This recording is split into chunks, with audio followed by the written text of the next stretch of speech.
স্বাগতম বাংলাদেশ। ময়মনসিংহ 54 কিলোমিটার, হযরত শাহজালাল বিমানবন্দর 158 কিলোমিটার এখান থেকে।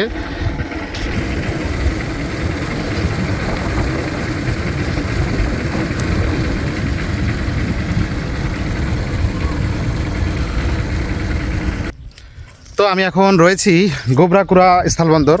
এই বর্ডার থেকে মূলত কয়লাই নাকি আমদানি, মানে খনিজ কয়লা আমদানি করা হয়।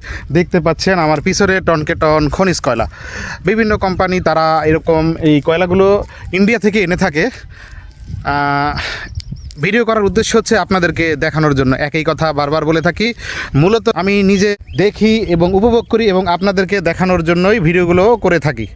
এই যে শত শত টন কয়লা এখানে আমদানি করা হয়েছে, যদিও এখন আমদানি একটু কম, বর্ডার বন্ধ রয়েছে, কিন্তু এই বর্ডার থেকে মূলত এই গোবরাকুড়া বর্ডার থেকে কয়লাই ঢুকে থাকে বাংলাদেশে।